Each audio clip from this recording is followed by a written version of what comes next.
Ei, Thiago. Ei, boa noite, Janaína. Boa noite, tudo bem? Tudo bem? Boa noite, pessoal que está online já. Boa noite para todo mundo aí. Primeiro, queria te agradecer por ter aceitado esse convite. É sempre muito bom a gente se encontrar, mesmo que seja aqui no virtual, né? Com certeza. Eu que É agradeço, um sempre, é prazer. sempre... Não conhecia a sua página ainda. Fiquei bastante feliz quando você fez o convite. Para a gente é sempre importante estar discutindo sobre assuntos voltados para a produção animal. E eu acho que essa vai ser uma boa oportunidade para a gente divulgar um pouco do que o Brasil tem feito, quais serão os rumos que nós iremos tomar relacionado a alimentos conservados, né, com foco em silagem. Eu acho que tem como a gente dar uma boa atualizada hoje, interagindo principalmente com o público, né, por meio das Sim, perguntas. a ideia era essa mesmo, né? Então, mais uma vez, eu te agradeço, Thiago, pela confiança aí e por estar compartilhando com a gente um pouco do conhecimento, né? Então, na semana passada, quando iniciei essa ideia, o pessoal fez uma opção de perguntas, né? No direct, e aí tinha muita coisa sobre silagem. E aí foi quando eu pensei em te chamar, né? Que você trabalha especificamente com isso. Eu sou mais voltada para a área de manejo, todo mundo sabe, né? Então, foi quando eu decidi te convidar para poder participar. E aí, ontem eu coloquei também umas perguntas mais diretas. Pedi para o pessoal fazer umas perguntas mais diretas, né? E aí já chegaram umas perguntas, né? E eu acho bacana para a Excelente. gente começar, assim, essa live falando das perguntas que já estão ali, porque quando o pessoal vai interagindo muito aí, essas perguntas vão subindo e a gente, às vezes, não consegue resgatar. Então, a gente começa agora com essas perguntas que já estão, né? Que já me foram enviadas. E aí, depois, a gente vai vendo desenrolar. E Ok. aí, pessoal, para conversar com vocês um pouquinho, vocês viram que a gente não especificou nenhum tema, nem o professor Thiago, nem eu, para a gente falar, né? Então, a gente decidiu deixar aberto para as perguntas de vocês de forma bem generalista mesmo sobre silagem. Se tem alguém que pode falar muito bem sobre silagem, esse alguém aí é o professor Thiago.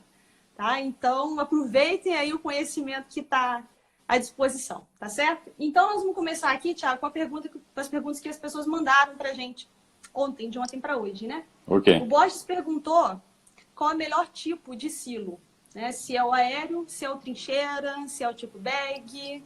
Aí dá uma explanadinha para a gente aí sobre o tipo de silo. Essa é uma das questões que elas costumam chegar para a gente com uma certa frequência, né? Sim, Principalmente quando nós vamos falar para produtores, os produtores ficam muito ansiosos em saber qual é a estrutura de estocagem ideal, né? E eu uso justamente esse tipo de raciocínio nas minhas aulas aqui na UFLA. E eu tenho uma aula que é específica só sobre estruturas de estocagem. sim. E nela eu vou responder essa pergunta fazendo um pouco do paralelo do que eu faço na aula.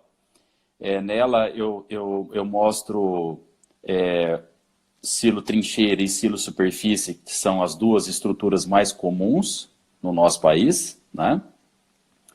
E depois, nos últimos anos, a gente não pode falar que isso é novo, porque, por exemplo, o silo tubular horizontal e silo fardo revestido por filme plástico, que são as bolas, eles existem há algumas décadas já na Europa, mas eles são mais novos para a gente. E aí, então, falo dessas quatro estruturas, né? O trincheiro, superfície, o silo tubular horizontal, que a gente chama de bolsa, e o silo e o silo bola, né? Popularmente o pessoal chama isso de bola, né? Que na realidade é o silo revestido por filme. E aí Isso porque nessa a gente está tendo que estar começando também, né, na utilização. Predomina, principalmente aqui, Thiago, na nossa região, que é bovinocultura de leite, pequenas propriedades, nós vamos estar usando aqui o trincheira ou vamos estar usando de superfície. Isso. E aí, então, nessa aula, e o que eu gostaria de colocar aqui agora, é que todas as estruturas de estocagens, elas têm vantagens e desvantagens. Sim, Então, quando a gente chega no final da aula, eu pergunto para os alunos assim, e aí, qual é a melhor estrutura de estocagem? Qual é o melhor silo? Eles respondem para mim, depende. Então, depende de uma série de fatores. E quais fatores são esses? Depende de qual cultura você está ensilando, de que alimento você está ensilando. Eu vou dar exemplos disso. Por exemplo, se você for fazer silagem de grãos, não tem como você fazer silo superfície. Por quê? Porque as partículas são muito pequenas, aí a estrutura se desmorona. Então, sim, essa silagem de grãos teria que ser estocada numa trincheira ou num silo tubular. Se você quer fazer um pré-secado de alfafa, ou um pré-secado de Tifton, vou colocar mais para a nossa realidade, você tem várias opções, mas se você quiser comercializar isso, você teria que partir para um silo revestido por filme plástico para as bolas. Então, Sim. depende do alimento que você vai estocar. A densidade desejada. Depende do treinamento de mão de obra que essa fazenda possui. Depende dos equipamentos disponíveis, se você os tem ou se você vai procurar serviço terceirizado. Então, assim, depende de uma série de fatores. Então, a resposta é assim, não há um tipo de silo ideal. O que há é que aquele que você vem utilizando e que você acha que é o que deu mais certo até agora para a sua propriedade, procure sempre ir em busca dos fatores que são considerados chave para um bom manejo e tente melhorar cada vez mais, reduzindo perdas dentro daquela estrutura ou das estruturas de estocagem que você vem trabalhando. E até durante o próprio processo de ensilagem, desensilagem, tem que pensar em tudo, né? Não é só o próprio processo, né? Então, você tem que pensar antes, depois. Tudo isso vai interferir, né? A densidade que você deseja, tudo isso vai interferir. Então, vamos continuar aqui nas nossas perguntas. Tá chegando pergunta, eu já estou aqui anotando, tá? Qual é a quantidade de tempo ideal? Quem fez essa pergunta para a gente foi o Josenildo. Qual é a quantidade de tempo ideal para a gente fechar um silo? A gente sempre se lembra das aulas, né, Thiago, para responder essa pergunta. Não existe a gente não tem uma resposta certa para isso, não tem um número definido, né? É aquela ideia de quanto mais rápido a gente conseguir fechar melhor. Né? Associando essa pergunta com a anterior, por exemplo, o silo tubular horizontal, que é o silo bolsa, uma das vantagens que ele tem é que conforme a gente vai abastecendo a máquina, e a máquina vai conseguindo colocar o alimento para dentro, seja forragem ou seja grãos, a exposição de oxigênio dentro daquele tubo é considerado mínimo. Então, assim, em termos de perdas, é uma das estruturas de estocagem que tem menos perdas. Por quê? Porque a massa tem pouco contato com o oxigênio no momento em que nós estamos ensilando, né? Enfim, a gente tem que ser hábil para tentar fazer... obviamente, com bom senso, né? Tudo da melhor maneira possível e da maneira mais rápida possível. Tá? Não tem um tempo mínimo. Não tem tempo mínimo. O rapaz escreveu ali pra gente, para silagem tudo depende. Na floricultura, a nossa resposta padrão é essa, depende, né? Depende de uma série de fatores, né? Isso tanto para o manejo quanto para a conservação. Tem muita coisa envolvida, né? Então, realmente, muita coisa sim depende, né? Tem os critérios básicos que não vão depender, né? A sua capacidade de fazer o processo bem feito. Olha, a pergunta do Vinícius, eu acho assim, que ela é de uma forma bem generalista, mas eu acho que dá para você passear em tudo aí, Thiago, na hora de responder. Qual que é o maior erro que ele acha que você pode cometer no processo de ensilagem que pode afetar diretamente a produção de leite lá depois, na produção animal? Eu costumo escolher Thiago. Se você tiver que escolher um erro, assim, esse você não comete de jeito nenhum. Eu não vou falar de um erro, vou falar de uma etapa do processo que está associada com isso. Nas minhas aulas também, eu divido as aulas nas etapas do processo de produção, né? Sim. Caminhando desde a colheita até o desabastecimento. E eu digo para os estudantes que todas as fases são importantes, mas que tem uma fase que a gente pode destacar. Ou seja, se a gente tivesse uma equação, e nessa equação a gente pudesse colocar peso em cada uma das fases, a fase da colheita ela teria um fator multiplicador maior dentro dessa equação. Por que colheita?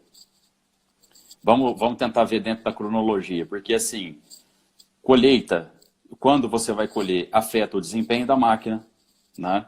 A capacidade da máquina produzir, enfim, ensilar, puxar forragem, processar isso. Vai afetar o processamento de partículas, e se for uma planta que tem partículas, que tem parte de fibrose e grãos, que igual o milho, por exemplo, você vai afetar o processamento da fibra e dos grãos.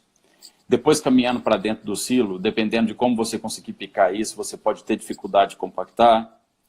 De repente, como vai ficar o tamanho de partícula, vai ter dificuldade dos micro-organismos desejáveis crescerem. E depois de somado tudo isso, ainda você tem um desabastecimento, que você pode ter uma taxa de entrada de oxigênio muito alta dentro do seu silo. E depois tem um momento em que você está fornecendo a silagem no coxo, que o seu animal vai comer, e aí ele pode enfrentar uma situação daquele ingrediente associado com os demais da dieta, que vai constituir a ração, onde você pode ter ou uma situação em que você desintegrou demais, ou seja, partículas muito finas, que você pode causar um distúrbio metabólico nesse animal, ou você pode ter partículas muito longas, que você pode causar seleção. E depois, por último, indo lá no processo digestório, principalmente de partículas longas, você pode prejudicar a digestão e principalmente a digestão de fibra. Então, assim, para concluir essa resposta, essa pergunta que era bastante interessante, se a gente tivesse que reunir todas as fases, todas são importantes, mas colheita é fundamental. Ok. Então tá bom. Outra pergunta aqui, depois de fechado, né, a gente precisa responder, o Carvalho fez essa pergunta, depois de fechado, quanto tempo a gente pode deixar essa silagem lá armazenada? O ótimo são 12 semanas. Ótimo. Se tivesse que falar assim, qual é o ótimo, são 12 semanas. Para qualquer silagem, principalmente para silagens que têm grãos amido. Planta inteira de milho, planta inteira de sorgo, reidratado de sorgo de milho, grão úmido de milho, silagem de espiga, no mínimo 12, o ideal 12 semanas. Mínimo. Tenho demanda de comida dentro da fazenda, esse ano não deu certo, vou ter que acelerar, preciso. Mínimo 4 a 5 semanas. Essa é uma pergunta muito interessante, porque essa semana ainda eu vi um post de alguém que eu sigo aqui no Instagram, bastante interessante, que era a pirâmide do conhecimento. Ele começava assim, você se formando no colégio, depois você graduando, então você depois tendo o título de mestre, doutor, e depois lá na ponta da pirâmide, o WhatsApp. O WhatsApp, eu vi. Né? E aí no WhatsApp, tem os doutores de WhatsApp, e silagem é uma das áreas em que todo mundo costuma entender bastante, sabe? Os doutores de WhatsApp. E essa semana mesmo, assistindo uma live aí que teve sobre silagem, eu fui assistir para ver o que tinha de interessante lá, e eu fiquei muito desapontado, porque eu acabei mais observando desinformação do que informação. E uma das coisas que foi colocada lá era justamente assim, de que quando você coloca inoculante, você pode abrir o silo antes. Então, pessoal, é assim, ó, associando com a pergunta aí do colega, que eu não me recordo o nome dele. Mínimo de 4 a 5 semanas, e inoculante nenhum acelera o processo de fermentação.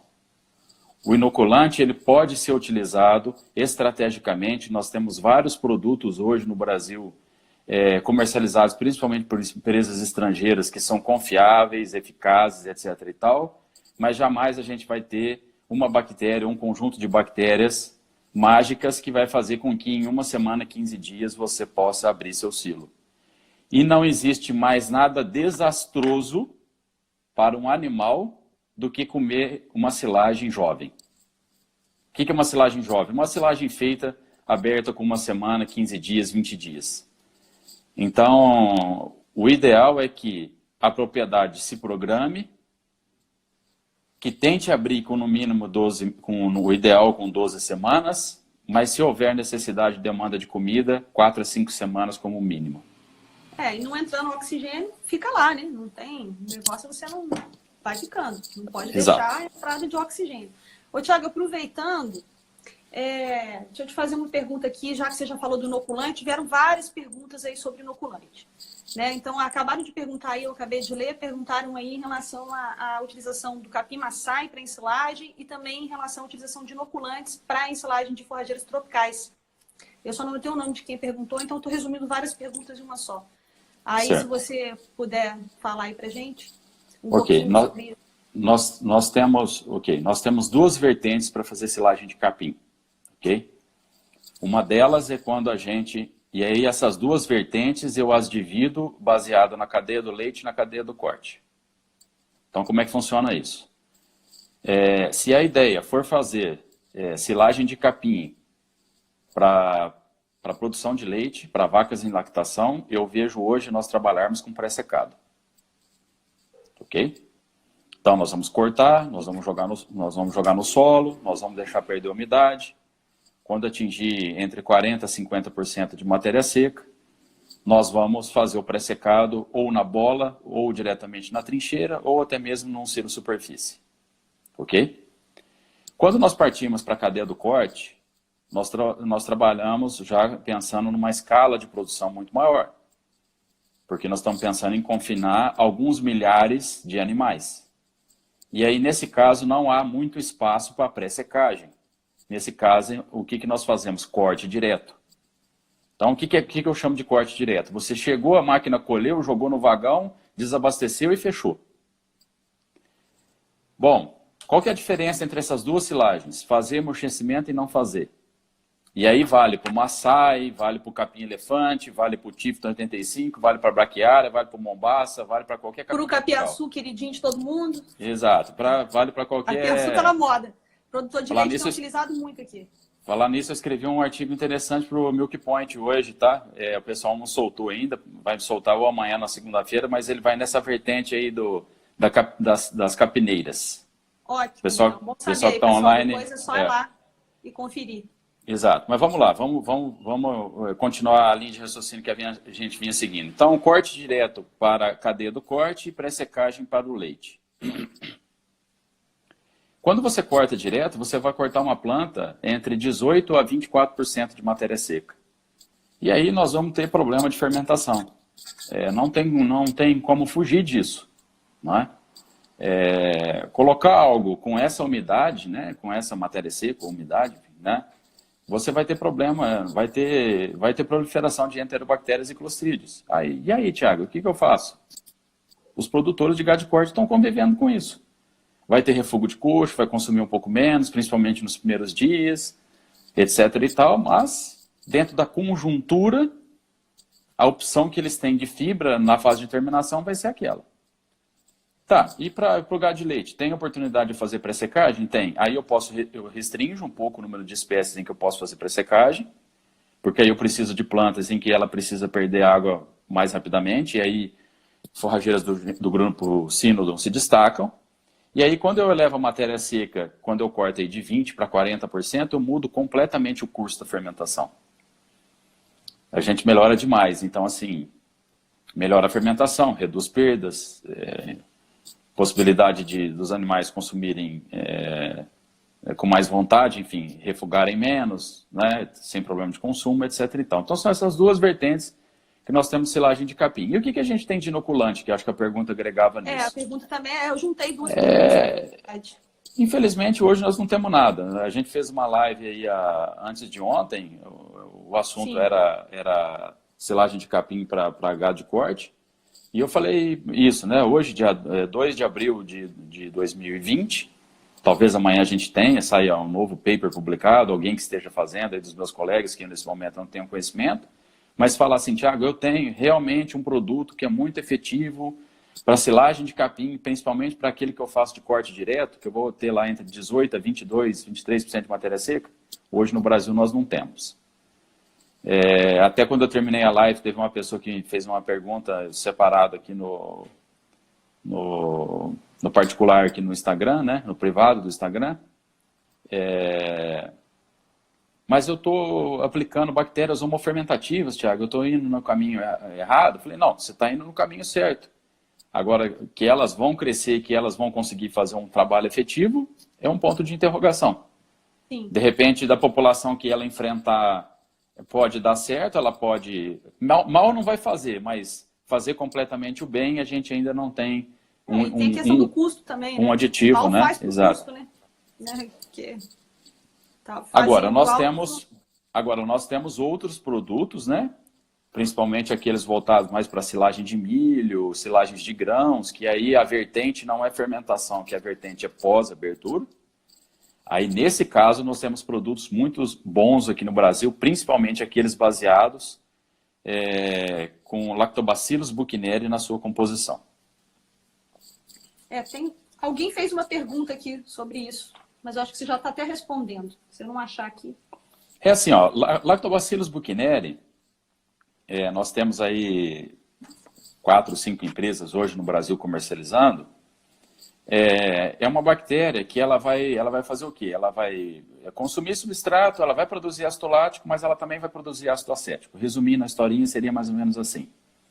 E para que produzir esse ácido acético na massa durante a fermentação? É para quando nós abrirmos o silo, essas silagens mais ricas em nutriente, elas terão uma susceptibilidade maior de sofrer deterioração, e aquele ácido acético impregnado na massa, presente na massa, vai inibir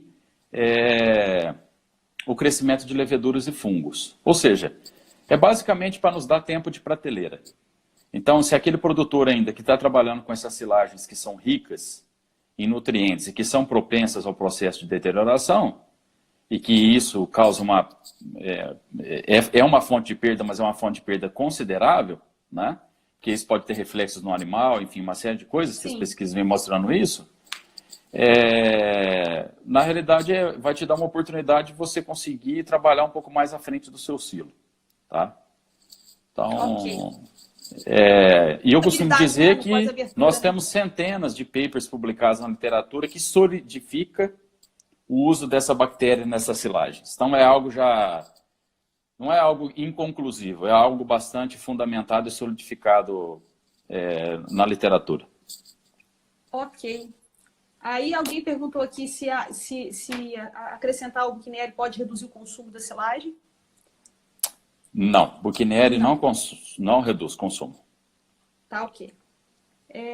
Aí o Daniel Gouveia perguntou pra gente, eu até vi que ele tá aí, se usando autopropelida ele pode cortar a fibra com tamanho maior?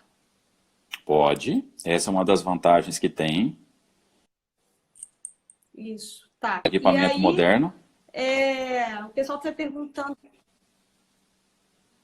Tá tudo bem aí, pessoal? Deu uma falhada aqui para mim. Tá todo mundo ouvindo? Tá bem aí, Thiago? Sim, eu estava respondendo a respeito se com autopropelida pode fazer partícula mais longa. Isso. Você gostaria que eu complementasse a pergunta? Foi isso. Não, ele Sim. só fez essa pergunta aqui. Ele só foi direto ao ponto. Se ele usar autopropelida, ele pode cortar mais longo. Sim, pode. É uma das vantagens que esse tipo de colhedora tem e sem afetar, obviamente, o processamento dos grãos, né? Então, ele tem que monitorar, no momento em que ele está colhendo, ele tem que fazer um monitoramento. A Bruna Chaves, Thiago, perguntou para a gente aqui qual é a sua opinião sobre o uso de grão de destilaria na silagem para a gente fazer o processo de ensilagem. Sua opinião ou sua experiência? Grãos de destilaria, imagino que ela deve estar falando de WDG, né? Sim. Grãos úmidos de destilaria, né? Sim. Eu, particularmente, não fiz nenhum experimento aqui na UFLA com isso, mas ajudei um colega lá no Nesp Botucatu, professor Otávio. Sim, professor Otávio Machado? Isso, Otávio rodou um confinamento há 2 anos atrás. Uhum.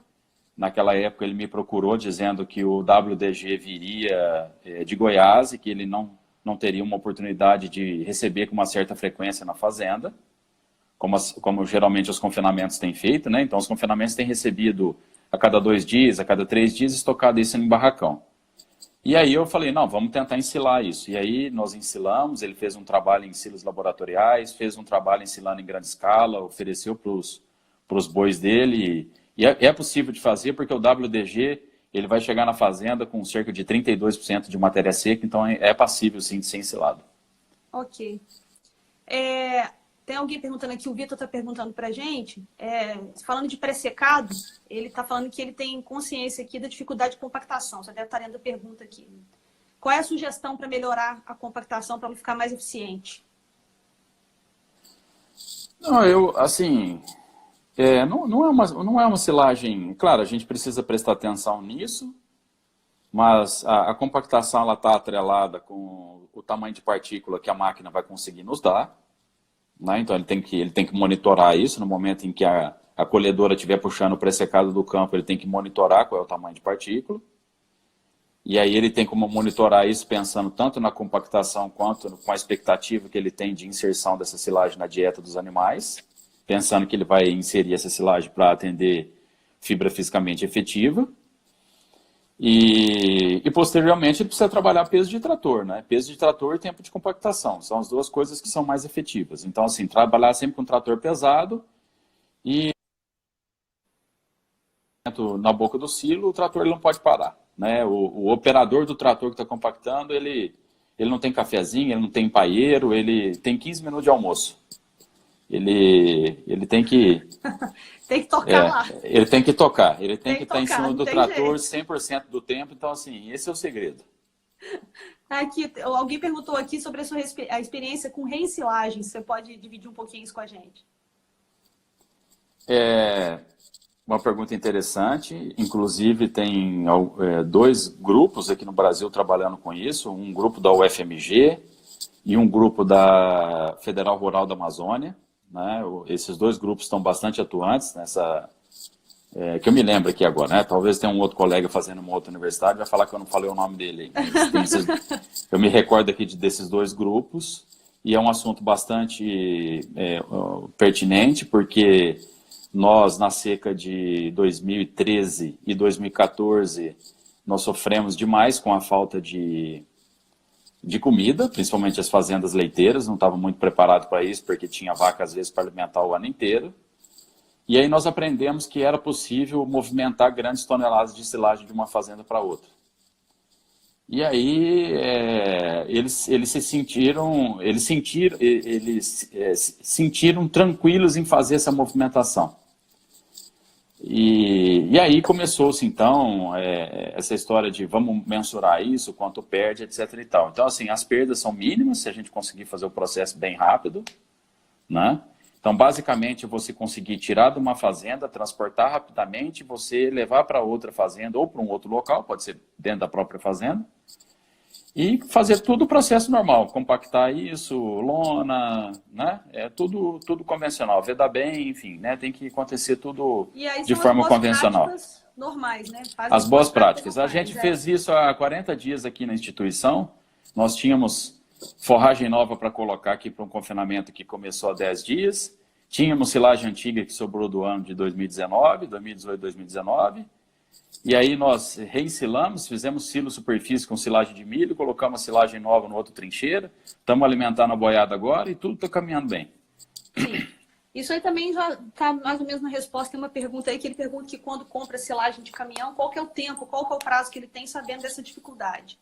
Né? A resposta é quase a mesma, né? A gente tem que tentar fazer tudo o mais rápido possível. Né? Tudo o mais rápido possível. Então, assim, evitar grandes distâncias, né? Quilômetros e quilômetros, fazer com que aquilo possa chegar o mais rápido dentro da sua fazenda e o processo convencional de confecção. Tá. A Ana Paula Assis está perguntando aqui se silagem de capiaçu é melhor do que de milho, né? Então, essa pergunta aqui na região, ela está sendo muito comum, porque aqui está uma febre do capiaçu, todo mundo plantando, e aí tem muitos produtores aí preocupados com isso. E tem gente trocando, sabe, Thiago? Eu tô vendo isso com muita preocupação. Né? E aí você fala um pouquinho para a Ana Paula em relação a uma comparação entre a silagem de capiaçu e a silagem de milho, né? E também depende, né? Essa é uma resposta complexa e um pouco longa, mas vamos lá. Eu vou tentar aqui ser o mais breve possível. E eu vou tentar basear naquele texto que eu escrevi hoje, que eu disse para vocês que encaminhei lá para o site. O título do texto é assim: as capineiras não são mais as mesmas. E o que eu estava querendo dizer com isso? Nós fomos, nas últimas décadas, principalmente aqui no estado de Minas Gerais, induzidos a tirar leite baseado em capim-elefante. E naquela época dava razoavelmente certo, porque não era necessário trabalhar com escala, enfim, o sistema de produção de leite era diferente.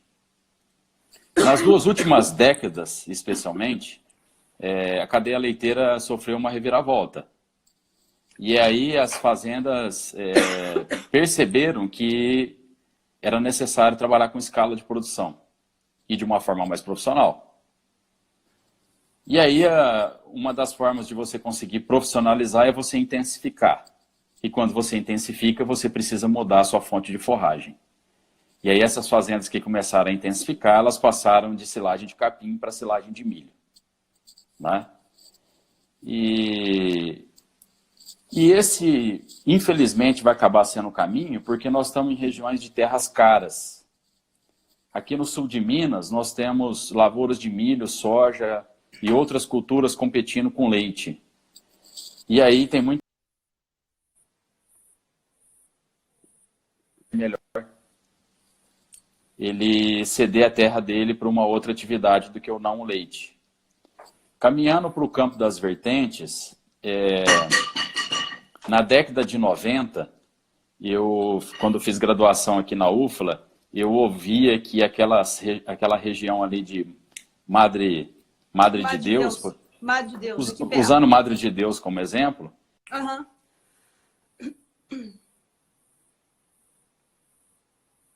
Ela era uma região que servia para se cultivar pedra e ter cachoeira.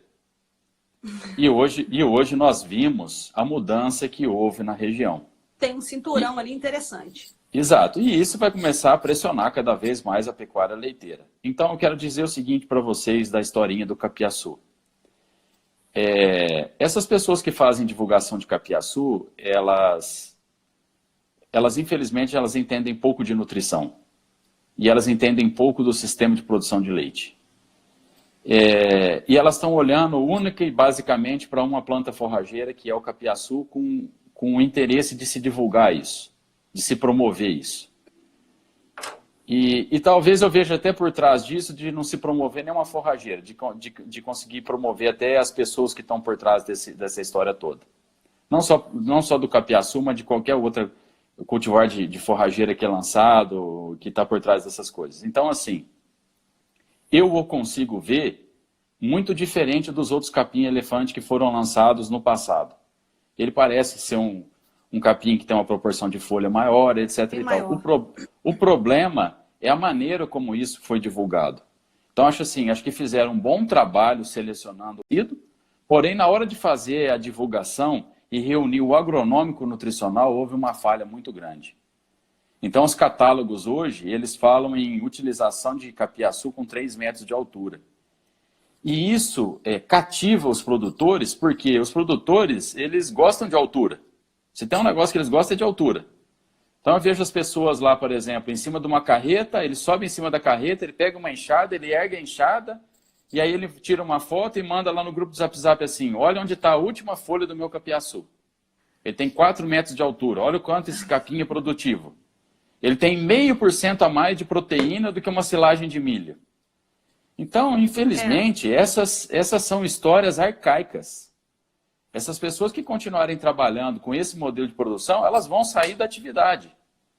E elas não são culpadas sozinhas nisso. Por que que não? Porque, infelizmente, algumas empresas de pesquisa estimulam esse tipo de atividade. Então, em vez das pessoas falarem assim, para a gente resumir essa questão aqui, passar para outro tema, nós temos aqui um capim desenvolvido, ele parece ser muito bom, e agora nós vamos associar o agronômico com o nutricional. E nós vamos fazer bons estudos, nós vamos chegar a conclusões fundamentadas e nós vamos divulgar para vocês, produtores. Então, houve uma certa pressa em fazer essa divulgação e hoje a gente vê as pessoas atropelando aquele negócio de cobrir a cabeça e descobrindo os pés, né? Tá demais isso aqui. Toda semana eu recebo ligação, gente perguntando, maneiro. É realmente uma forrageira que mantém as folhas vivas, verdes por mais tempo. Essa experiência eu já tive com o capiaçu. É uma planta que a duração de vida da folha é maior, demora mais para senescer, então mantém um pouco a qualidade, mas a gente tem que ainda buscar algumas outras alternativas para poder fazer uma ensilagem de melhor qualidade. O Rodrigo, eu espero que ele ainda esteja aí, é um produtor que a gente acompanha aqui de Itápolis, muito amigo também. Ele perguntou a sua opinião sobre silagem de sorgo. Aproveitando o gancho, alguém perguntou também aí se essa opinião sua sobre o capiaçu também vale para o sorgo boliviano. Agora vamos entrar na silagem de sorgo aí, pessoal. Tá, vamos falar do sorgo boliviano, que a gente vai na linha do capiaçu, depois a gente passa para o sorgo convencional. Sorgo boliviano foi outra febre, que também que também tem uma maneira de seduzir as pessoas por meio da altura, né? Mas a linha de raciocínio que eu costumo dizer, principalmente para aqueles que trabalham com pecuária de corte, é que assim, para ter uma área de sorgo boliviano na sua propriedade, você vai precisar preparar o solo. Você vai ter que comprar semente, você vai ter que fertilizar, você vai ter que fazer uma prece para chover. E você vai ter que torcer para tudo dar certo. Ou seja, o seu risco ele vai aumentando cada vez mais. Ok? Só que tem propriedades que tem lá dentro capins tropicais já plantados, perenes. Por exemplo, Mombaça, Tanzânia. Né? Mombaça, vamos usar o Mombaça como modelo para pecuária de corte, que é hoje a forrageira mais utilizada. Então, se eu tenho Mombaça, perene, está lá há 10 anos, vai continuar mais 10, vai continuar mais 20 anos dentro da minha fazenda. Eu uso para pastejo, posso usar para silagem, posso, né? Enfim, posso integrar pastejo com silagem. Fazer essa associação moderna que a gente vem trabalhando nisso. Para que eu vou formar uma nova área e me arriscar seduzido pela altura do capim? Porque a pergunta é a seguinte: o quanto mais produtivo um sorgo boliviano é do que um Mombaça bem conduzido? Então, quando eu começo a fazer essa linha de raciocínio, as pessoas começam a perceber que estão sendo seduzidos por propaganda, por moda, por altura, né? Então, nós temos que tomar cuidado. Obviamente, pode servir para determinados sistemas de produção, mas nós temos que ter muito cautela em utilizar isso. Em relação à silagem de sorgo, é uma outra opção para a gente como fonte de amido, né, do que o milho, principalmente para regiões em que pluviometria pode ser um problema, para a área de solos menos férteis ou com fertilização mais moderada. O problema do sorgo se resume no seguinte: colheita. Aquilo que eu falei para vocês, se a gente tiver que escolher uma fase. Por que colheita? Porque é muito difícil de processar grãos. Principalmente quando é colhido por máquinas tracionadas por trator. Então, o que acontece? Há uma perspectiva de uso de silagem de sorgo num futuro, quando os produtores passarem a usar mais as colhedoras autopropelidas. Por quê? Porque aí elas foram desenvolvidas para isso, elas vão ter um cracker para isso, e a gente consegue fazer a regulagem desse cracker, desses rolos, e aí a gente consegue conduzir a cultura, consegue processar os grãos e consegue tornar o amido do grão digerido.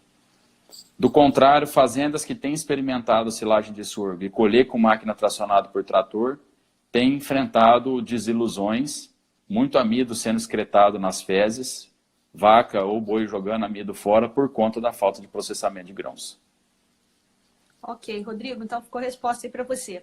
Aí tem alguém perguntando aqui para gente, você deve estar conseguindo ler também, Thiago, com essas chuvas todas que aconteceram aqui na região, choveu para caramba também, não parou de chover hora nenhuma. Qual a expectativa para essa safra aí de silagem 2019, 2020 aí? Olha, para a safra foi muito bom. Alguns motivos, assim, não só em termos de chuva, não sei se houve influência disso, mas há 4 anos atrás nós tivemos muito problema de cigarrinha. Cigarrinha destruiu lavouras ao longo do Brasil todo e a nossa região, Minas Gerais, enfim, nós temos acho que pessoas de várias regiões aqui participando hoje. Nós tivemos muito problema com cigarrinha, né? Isso atrapalhou muito a produtividade das lavouras. Esse ano cigarrinha quase não teve problema. Outro problema que nós não tivemos esse ano nas lavouras em que eu acompanhei aqui, de colegas que estão distribuídos aí para algumas regiões, também foi lagarto do cartucho. Aqui na universidade, por exemplo, nesse ano nós não controlamos, não fizemos nenhuma aplicação de inseticida nas nossas lavouras. E a safra foi muito boa, foi muito produtiva, né? As pessoas tiveram só dificuldade de colher. Colheita foi um problema, porque nós tivemos um fevereiro chuvoso. Chuva o tempo todo, a máquina não entra. Tivemos muitas áreas sendo colhidas com matéria seca alta. E agora tem uma perspectiva para a safrinha aí, né? Quem conseguiu tirar a silagem em janeiro tem perspectiva de estar colhendo aí de final de abril para frente, né? Vamos ver o que vai acontecer. O João Paulo está pedindo para você falar um pouquinho, Thiago, sobre essa tecnologia de silagem de ração mista total. Essa é uma tecnologia muito antiga, Sim. não aqui no nosso país, mas em outros países, né? Alguns anos atrás, eu fiz um experimento aqui com silagem de ração total usando capim-elefante como modelo. Então, nós trabalhamos com capim-elefante úmido e adicionamos ingredientes e trabalhamos aqui com potencial de se adicionar ingrediente proteico nesse tipo de silagem. E nós chegamos à conclusão de que era possível fazer isso. Nós estamos com outro projeto aqui de silagem de ração total para vacas de corte, que a ideia é intensificar o sistema e fazer com que essas vacas possam comer silagem de ração total diretamente na boca do silo, num sistema de alto consumo. Esse projeto ele tá tendo seu início agora e a gente só vai ter resultados dele mais para frente, porque ele vai ter uma duração aí de 3 anos, né? E ao longo do Brasil aí nós estamos tendo empresas que estão produzindo silagem de ração total, né? Eles têm chamado isso de silagem de ração total, mas em algumas vezes isso não é. Porque o que a gente tem que entender de silagem de ração total? Quando você coloca todos os ingredientes juntos e você tem a tua fonte de fibra que ela é fresca e eles vão fermentar juntos, isso é uma silagem de ração total, né? Tem empresas especializadas no comércio de silagem e de concentrado que eles estão fazendo o seguinte, eles estão ensilando, por exemplo, silagem de milho de planta inteira separadamente, e aí depois eles reúnem farelo de soja, caroço de algodão, tal, todos os ingredientes, mistura tudo isso, e aí eles fazem as bolas ou os sacos, e vende isso para os produtores, chamando isso de silagem de TMR, né, que vem do inglês aí. Ou silagem de ração total, fazendo essa tradução. Então, na realidade, isso não seria bem uma silagem, porque isso não fermentou tudo junto. Os ingredientes só estão conservados todos juntos ali, mas não houve ali um processo fermentativo. Mas tem uma grande empresa da área de nutrição que vem apostando nisso, eles estão utilizando todos os subprodutos que eles têm, eles atuam tanto no ramo agrícola quanto pecuário, eles têm muitos subprodutos, né? E aí eles estão reunindo todos esses subprodutos, principalmente aqueles úmidos, misturado com seco, inclusive tem até coisa líquida. E aí eles misturam todos esses ingredientes e estão fazendo silagem de ração total e estão comercializando isso para os produtores também. Enfim, é mais uma opção de alimentação que a gente vai ter, mas assim, cuidado pessoal, isso não vem resolver nenhum problema seu, isso não vai mudar a produtividade do seu rebanho. Né? Nós temos que... tudo que é novo é legal, enfim, cria opções para a gente, mas não vai muito no oba-oba, não. Tem que estudar, tem que esperar os estudos acontecerem, solidificação das informações, deixa as informações se solidificando ao longo do tempo, que aí acho que a gente vai ter como usar isso de uma forma mais técnica. Aproveitando aí a pergunta que o rapaz fez aí em relação a silagem de Pantacã, fala um pouquinho para a gente, Thiago, a gente não tem muito mais tempo não, pessoal, que daqui a pouco a live vai cair. Sobre silagem de leguminosa e silagem de Pantacã. Qual a sua opinião? Qual a sua experiência? Não tenho experiência. Silagem de leguminosas que a gente tem experiência no mundo é o que os europeus e os americanos, norte-americanos fazem, canadenses, que é pré-secar alfafa e fazer pré-secado de alfafa. O que eles faziam era feno de alfafa e eles partiram para fazer pré-secado, porque o pré-secado nos dá a possibilidade de se perder menos folhas no campo quando se está produzindo. Aqui no Brasil, um ou outro produtor tem feito pré-secado de alfafa para venda, nesse contexto que eu vinha falando antes. Quando você pré-seca a alfafa, aplica inoculante com bactérias homofermentativas, fica um excelente alimento, mas não tem experiência com outras silagens. Né? Até o pessoal viu publicando esses dias aqui sobre amendoim forrageiro, com experimentos que o professor Daniel Casagrande vem fazendo com pastejo, mas a gente até agora não se meteu em fazer silagem de amendoim aqui, o foco por enquanto não é esse. Né? E com Pantacã, a minha experiência é zero. Infelizmente não consigo ajudar. Eu tive uma experiência com Pantacã, mas era no campo. Quando eu trabalhei em Lagoas, né, a gente teve até, inclusive uma dissertação de mestrado com seleção de palma, de genótipo de palma forrageira, mas também não para silagem. Não para o processo de silagem, né? Teve uma pergunta aí que também apareceu para a gente aqui sobre os mitos e realidades na utilização de silagem para equinos. Bom, eu posso falar isso porque nós temos equinos no setor de gado de corte aqui e eu, particularmente, sou eu que cuido deles porque eu gosto muito, enfim. E a nossa tropa aqui come silagem de milho. Obviamente é um mito de que cavalo não pode comer silagem de milho, né? Agora, cavalo requer cuidados, né? O ano passado eu exagerei na dose aqui e teve uma égua nossa que teve laminite. Isso depende de animal para animal, né? Principalmente raça. Os animais da raça quarto de milha são mais sensíveis. Mas assim, se você fizer uma adaptação fornecendo, né, 1 quilo num dia, 2 quilos no outro, né? E sem exagerar demais, e o cavalo ter uma outra fonte de fibra, né? E principalmente se o cavalo estiver solto, etc. e tal, pode comer silagem tranquilamente. Nós temos uma pesquisadora baseada na Suécia, o sobrenome dela é Miller, e não me recordo o nome dela, mas o sobrenome dela é Miller, e ela faz só pesquisas com silagem para equinos. Então eu falo assim, se isso não existisse, a linha de pesquisa dela não existiria e ela hoje não seria uma pesquisadora dessa área, né? Obviamente é um animal que requer cuidados, então assim, a silagem precisa estar extremamente bem conservada, quantidade fornecida, tem uma série de critérios, né? Mas cavalo come e deve comer silagem sim, não tem problema nenhum. Então tá bom. Eu queria agradecer demais, eu gostaria de responder todas as perguntas, pessoal. Eu gostaria que a gente conseguisse responder. O pessoal está perguntando se pode fazer silagem de capim antropólogo, né?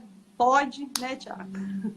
Desde que a gente guarde todos os cuidados. Tudo é permitido, né? A gente pode fazer o que quiser, né? Só que a gente tem que guardar todos os cuidados e seguir todas as orientações para fazer uma silagem de qualidade, né?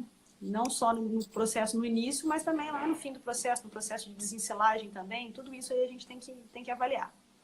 A gente tem assunto aqui, Thiago, tem perguntas aqui para mais 2 lives dessas. Sim, a gente poderia ficar aqui várias horas discutindo isso, né? E ficaríamos, sim, é muito, muito bom, é sempre um prazer enorme estar com você. Eu queria agradecer demais a participação do querido amigo que você conhece também, o professor Daus, que está aqui acompanhando a gente. Nosso.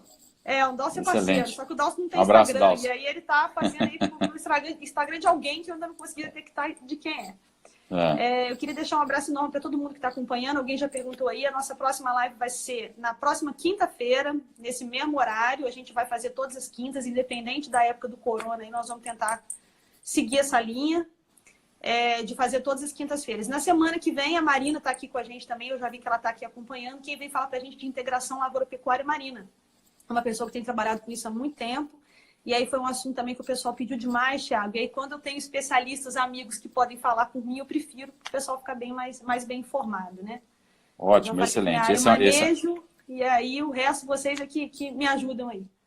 Exato, esse é um tema atual, super importante. É um tema também que remete à conservação de alimentos, porque hoje a gente tem muito milho recuperando pasto degradado. Muitos produtores produzindo silagem de milho e colhendo, às vezes, com pânico junto, braquiária junto. Eu tenho muitas perguntas sobre isso, né? Então, enfim, é um tema bastante atual. Parabéns, Janaína, obrigado pelo convite, obrigado, pessoal que está nos ouvindo.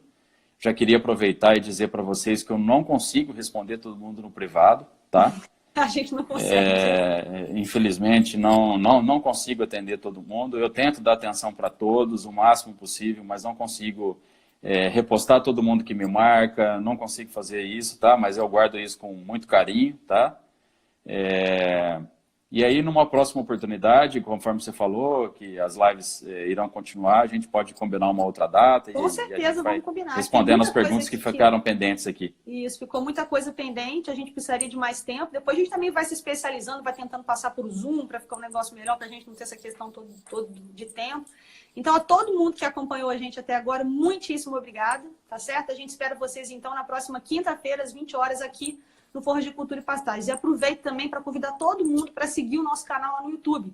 Eu vou tentar colocar essa live lá, tá? Para ficar o vídeo fixo lá no YouTube. Então, a gente tem um canal no YouTube também, Forra de Cultura e Pastagens. Todo mundo convidado, então, para poder seguir o canal, tá bom? Thiago, muitíssimo obrigada, tá certo? Excelente, Janaína. Muito obrigado. Obrigado, pessoal, pela presença. Boa noite a todos. Bom descanso. Boa noite, abraço, pessoal. Obrigado por Tchau, acompanhar. tchau. Tchau.